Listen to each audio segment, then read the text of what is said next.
Yeah. Yeah. It's, it is what it is, man. It is what it is.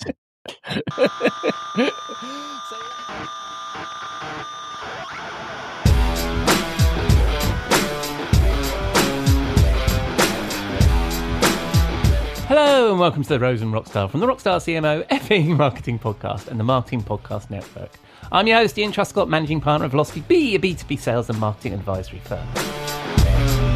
It's Saturday, the 22nd November. If you're in the US, I hope you're all set for Thanksgiving. I'm grateful you've joined me here, so thank you. And in a moment, I'll be thanking my chum, Robert Rose, Chief Troublemaker at the Seventh Bear, in our virtual bar, the Rose and Rockstar. This week, over a splendid seasonal cocktail, I asked Robert if he thinks we should be thankful to LinkedIn as the algorithm appears to shift from the community platform we all think of to an attention platform like Facebook or TikTok.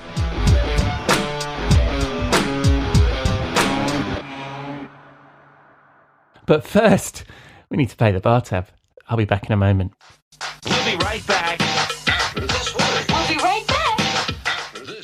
You may know you're listening to this show along the Marketing Podcast Network, but did you know there are other great shows on MPN to help your business? Hennika Watkins-Porter hosts The Entrepreneurial You, empowering entrepreneurs with insights on leadership, business, and success. Hennika, tell listeners what to expect from your show. So we provide innovative business strategies and practical solutions to common entrepreneurial challenges. And where can people subscribe? Find us at hennikawatkinsporter.com, as well as the Marketing Podcast Network at marketingpodcast.net, or search for it wherever you get your podcasts. You heard her. Go subscribe. The holidays mean more travel, more shopping, more time online, and more personal info in more places that could expose you more to identity theft. But LifeLock monitors millions of data points per second.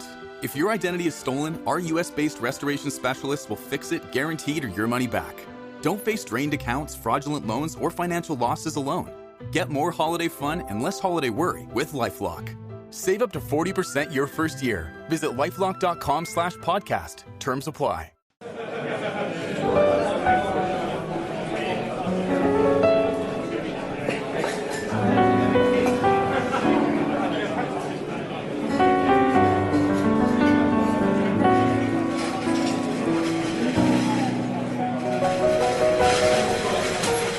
Hello, my friend. Welcome to the bar.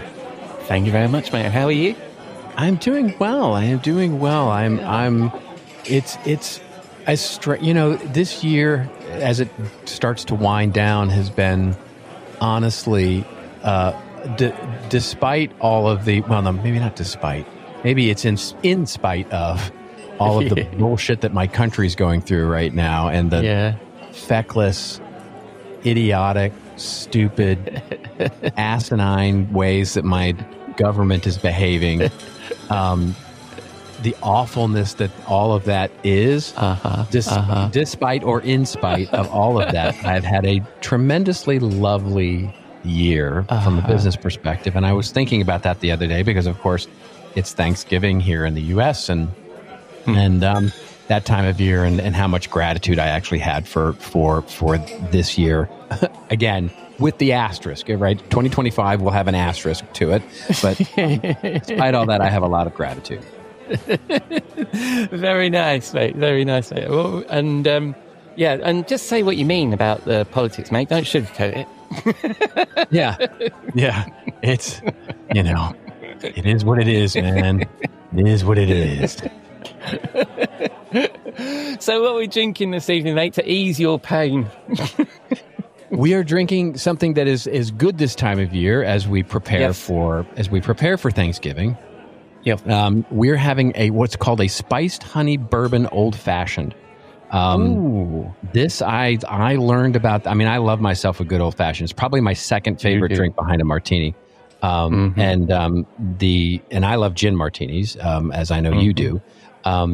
And so this, however, is a little bit of a different take on the old fashioned, so you're going to basically start with a spiced, and this is a little more complex, right? So this is a spiced honey syrup that we want to make, which is going to be syrup, and then really depending on your, let's call it ambition, you're going to mix half a cup of honey with a little bit of rosemary, some cinnamon or cinnamon sticks, either way, whichever you like, whichever you prefer.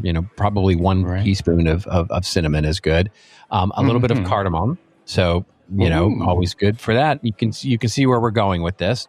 With a little bit of ginger and then a zest of orange and then a little bit of vanilla extract. And you mix all that up, right, to make your spiced honey syrup.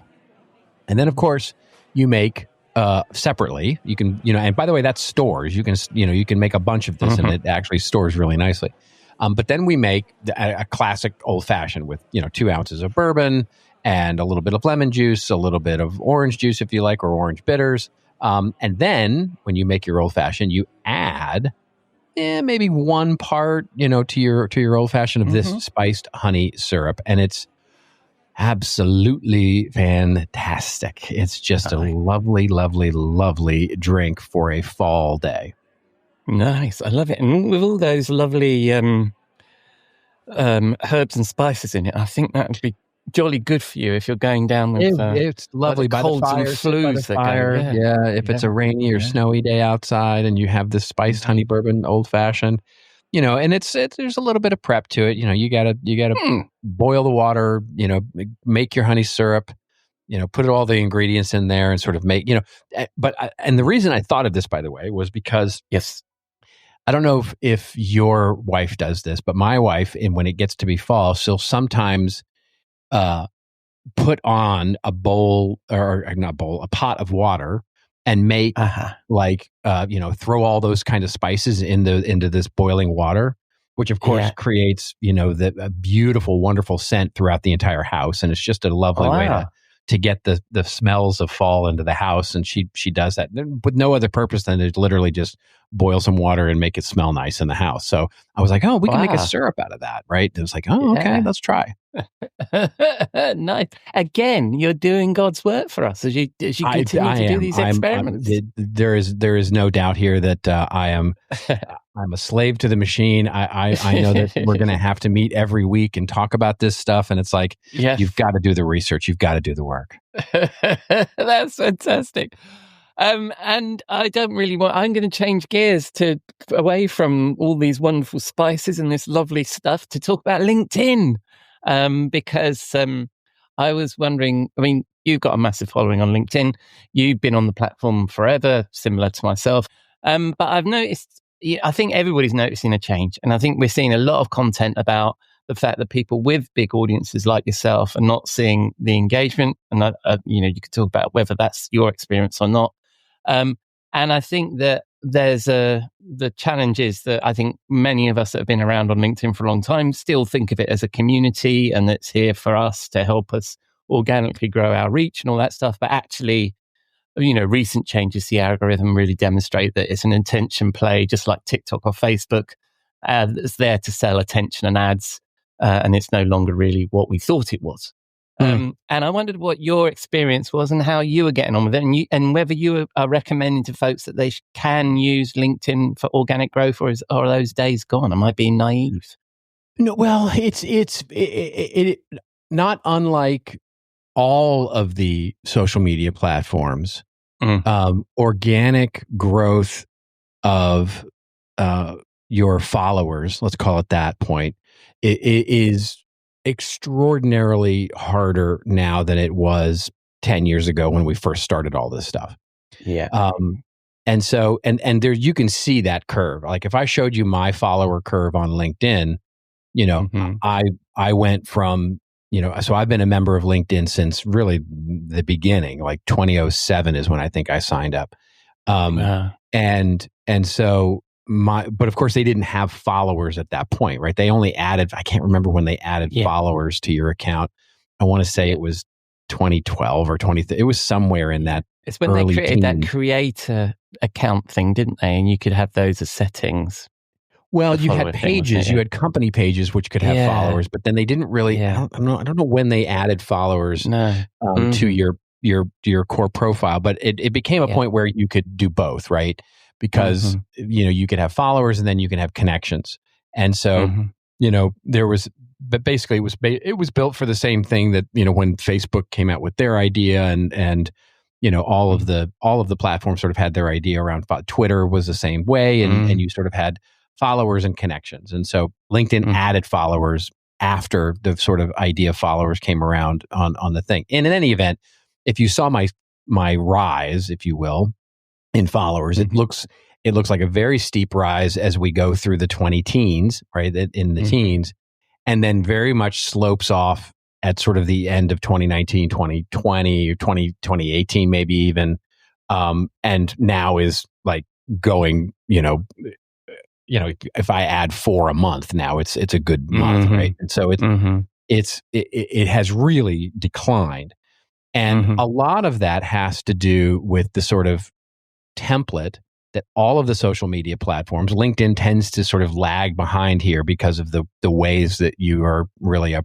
proven, you're identifiable on LinkedIn in a way that you're not on many of the other platforms.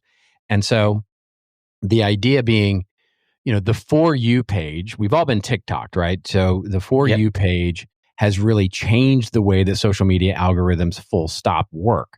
And so followers become much, much, much, much, much less important in that world. In LinkedIn, they still are to a point, but the trend is moving in that direction where followers don't mean as much anymore, as much as it means, so that means every post that you post has to work overtime to get traction.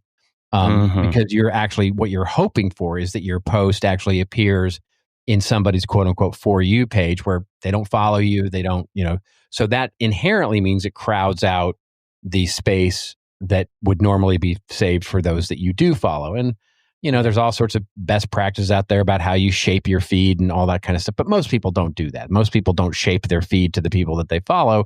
They just sort of live with whatever comes up in their sort of algorithmically given feed. And I think that explains most of what's going on in terms of the lack of organic reach these days. And how are you? You talked there about how it seems apparent that we need to change the way that we're working with LinkedIn the way that it used to be, right? And by the way, I just looked. I joined LinkedIn in 2004. So you joined in 2007. I think you were on before 2007. I probably was. You're right. So let me see. I'll check right now. In fact, but isn't that astonishing though? 21 years on the platform. Yeah. Right. Oh my God. I joined. Where do you see that actually? If you click on your name where you're verified, and it's about this profile. So it tells me that I joined in July. I was a member since 2003, actually. Wow, man! I knew that if I was on in 2004, you're right. You'd have been ahead of me on that. You know what it is? I was thinking of Twitter as 2007. Yeah. Oh, and they were the days, weren't they? 2003 is when I joined. Yeah, those were the days. 2007 on Twitter. Yeah, but that's why people like us are always have this sort of brand perception of LinkedIn, because it used to be much more of a community thing, which is why I think there's such a reaction against it. And one of the things I was thinking of writing about was that it's actually a brand problem, that the users of LinkedIn have a brand perception of LinkedIn that's in their heads, but actually the real brand of LinkedIn is that it's now an attention platform. So we've all got to adjust, right? I mean, it's like your statement, which is that, where does it come from? Where you're saying, you may hate it, but gravity doesn't care.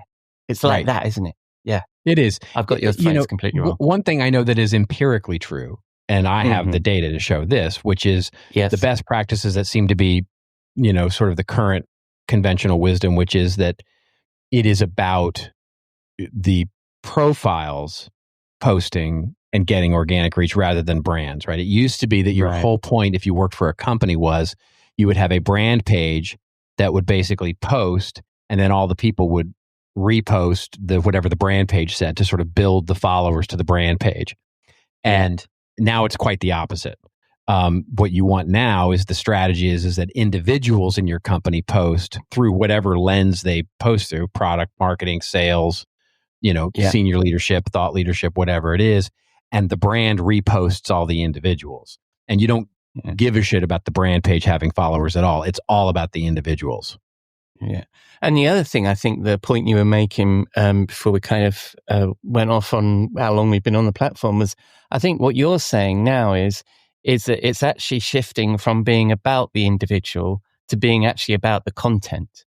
And that the content, it doesn't matter how many followers you've got, it's not you that's performing in front of an audience, it's the content performing in front of an audience. Well, I'm not quite sure about that. Okay. Because I think engagement itself has a lot to do with the individual. And right. Now I'm going beyond sort of algorithmics here and looking at, because the thing is, people follow people. They don't follow content anymore. And so when you get engagement, it's almost always it's in sort of your network, if you will, right? In other words, it's rare that you put a post out that people commenting on it aren't in some way close in your relationship network. It's rare that you're getting a stranger posting a comment on your post. Yeah. It's almost always the same suspects, right? Yeah. That doesn't mean, however, those people are the same people who always see your stuff. In other words, there's that engagement is happening because of the interaction of the people that comment on your stuff. In other words, and there's all this sort of, I know there's a lot of stuff going around about the new algorithm and how it works and timing and number of comments and who comments and how it comments. And it's, there's an AI associated with that. All of that is looking through the lens of who, not necessarily not the content itself. Right. Does that make sense? It's like, yeah. And anecdotally, I don't have the data to prove this, but anecdotally, I can tell you, the content kind of doesn't matter, right? The tone matters, the emotions generated matter, the provocation matters, but it doesn't matter what the provocation or the tone or anything else is.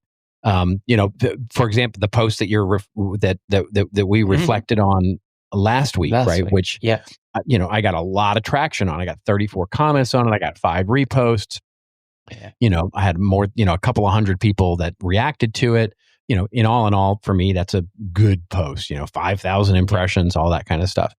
And those are good numbers for me generally. Now, are those good numbers for people like me? I have no idea, to be honest with you. But for me, it's good. It's in the top 10 of that month, right? Yeah. And so I look at that and go, okay, but another post that's very similar in it was me making a joke about, people spamming me. You know what I mean? So it's not the thought leadership content. And it's not really the content that drives that. It's basically me posting something that gets a reaction. And that makes sense if you think about it in the bigger business sense of what LinkedIn is trying to do, which of course is keep you engaged in the platform and blah, blah, blah. So you can see more ads and spend more money. But that's why I hesitate when I say it's about the content, because it's not really about the content. It's about the whatever it is that you and your net that enrages, engages, or infuriates or makes happy your network of people that commonly post on your stuff. And your goal then, if you sort of think about that philosophically, your goal then as an individual is to continually build up more and more of that network so that more and more people comment. Thus, it sort of builds on itself. Does that make sense? Yeah. And I guess you've probably had, because you carefully craft your content, and I bet you've had that experience where you've done something flippantly, you've posted something which didn't require all of that craft, and then that gets engagement, and you're like, what?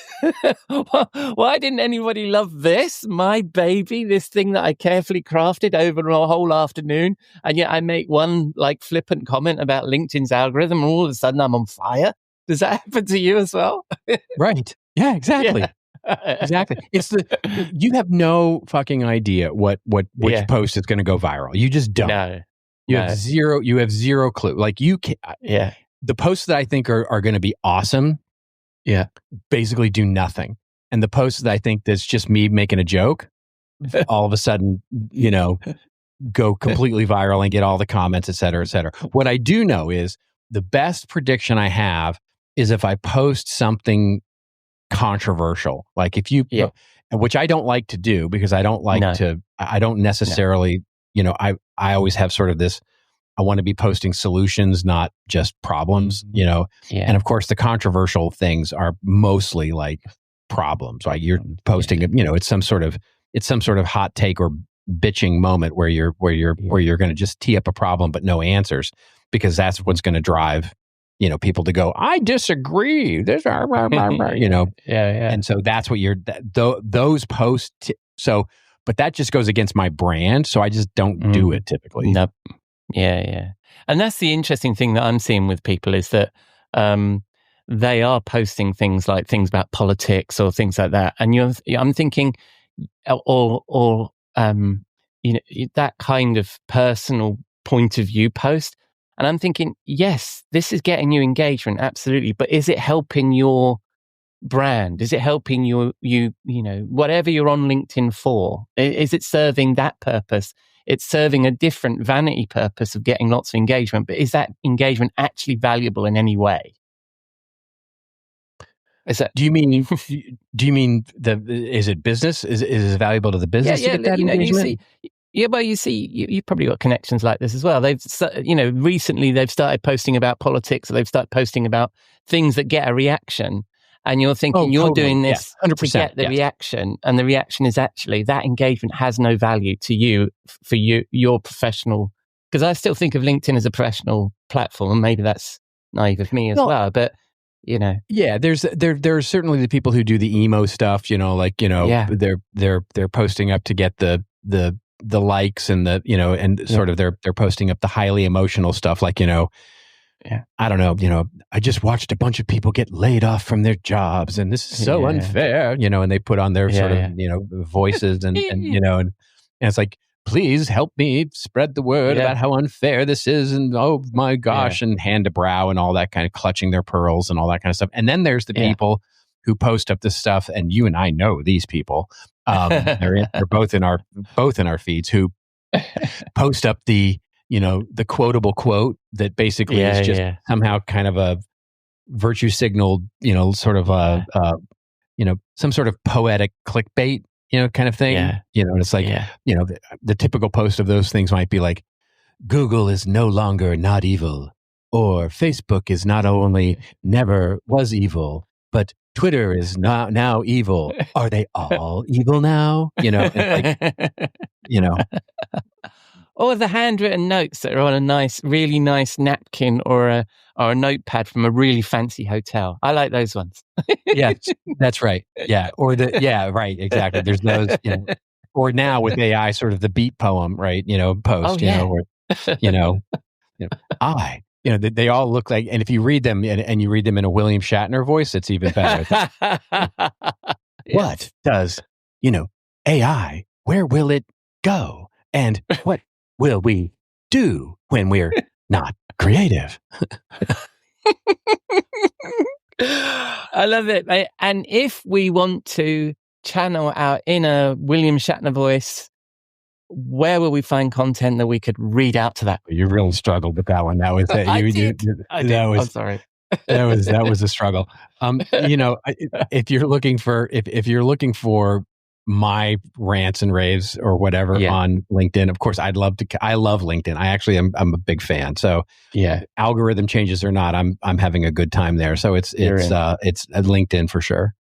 Absolutely. And for something a little bit longer form that's been carefully created that maybe that people can subscribe to, where might they find new fancy website? Yes, our new fancy website, which you can actually subscribe to, which has all the long form bullshit that you might want to learn about in marketing. It's modern marketing guidance, and it's basically seventhbear.com.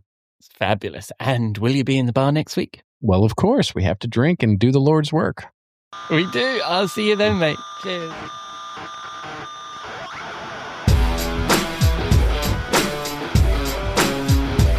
Thank you, Robert. I'm grateful to be able to share his insight with you every week, and he's not taking next week off either.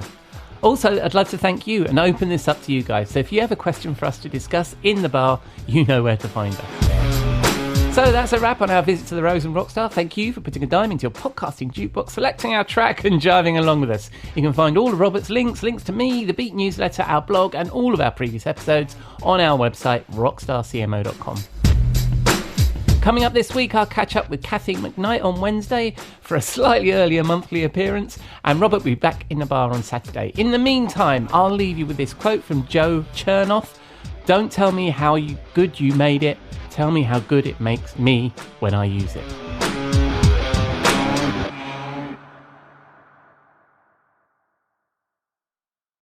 You may know you're listening to this show along the Marketing Podcast Network, but did you know there are other great shows on MPN to help your business? Robbie Samuels hosts the On the Schmooze podcast. Robbie, tell listeners what to expect from the show. Since 2015, I've interviewed entrepreneurs who overcame challenges to achieve success in their field or industry. Tune in to On the Schmooze to listen as I ask deep questions to elicit untold stories about leadership and networking. And where can people subscribe? Find the show at ontheschmooze.com or on marketingpodcast.net, or just search for it wherever you get your podcasts. You heard them. Go subscribe. This podcast is heard along the Marketing Podcast Network. For more great marketing podcasts, visit marketingpodcasts.net.